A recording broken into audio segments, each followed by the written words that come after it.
ರೇಣುಕಾಸ್ವಾಮಿ ಕೊಲೆ ಕೇಸ್ನಲ್ಲಿ ನಟ ದರ್ಶನ್ ಜೈಲು ಸೇರಿದ್ದು ಬೇಲ್ ಮೂಲಕವೂ ಹೊರಬರೋಕೆ ಆಗದೆ ಪರದಾಡ್ತಾ ಇದ್ದಾರೆ. 1 ವರ್ಷದೊಳಗೆ 60 ಸಾಕ್ಷಿಗಳ ವಿಚಾರಣೆ ನಡೆಸುವಂತೆ ಸುಪ್ರೀಂ ಕೋರ್ಟ್ ಸೂಚನೆ ಮೇರೆಗೆ ಸೆಷನ್ ಕೋರ್ಟ್ಸ್ನಲ್ಲಿ ವಾರಕ್ಕೆ 4 ದಿನ ಟ್ರಯಲ್ ನಡೀತಾ ಇದೆ.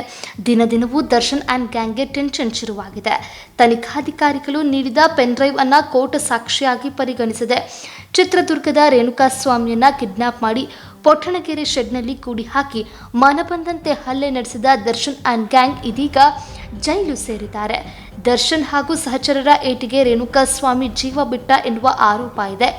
ಈ ಕೇಸ್ಗೆ ಸಂಬಂಧಿಸಿದಂತೆ ಸಿಸಿಟಿವಿ ದೃಶ್ಯಾವಳಿಗಳೇ ಪ್ರಮುಖ ಸಾಕ್ಷಿಯಾಗಿದೆ. ಕೊಲೆ ಪ್ರಕರಣಕ್ಕೆ ಸಂಬಂಧಿಸಿ ಪ್ರಾಸಿಕ್ಯೂಷನ್ ಸಲ್ಲಿಸಿರುವ ಸಿಸಿಟಿವಿ ದೃಶ್ಯಾವಳಿ ಒಳಗೊಂಡ ಪೆನ್ ಡ್ರೈವ್ ಅನ್ನ ಸಾಕ್ಷಿಯಾಗಿ ನಗರದ 19ನೇ ಹೆಚ್ಚುವರಿ ಸಿಟಿ ಟ್ರಯಲ್ ಮತ್ತು ಸೆಷನ್ಸ್ ನ್ಯಾಯಾಲಯ ಬುಧವಾರ ಪರಿಗಣಿಸಿದೆ.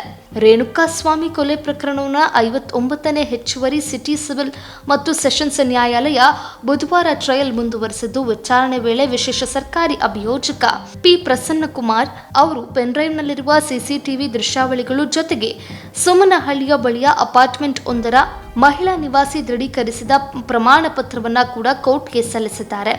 ಇದರಿಂದ ಪೆನ್ ಡ್ರೈವ್ ಅನ್ನು ಸಾಕ್ಷ್ಯಾಧಾರವಾಗಿ ನ್ಯಾಯಾಲಯ ಪರಿಗಣಿಸಿದೆ. ಪ್ರಕರಣ ವಿಚಾರಣೆಯನ್ನ ಜೂನ್ 22ಕ್ಕೆ ಮುಂದೂಡಿದೆ.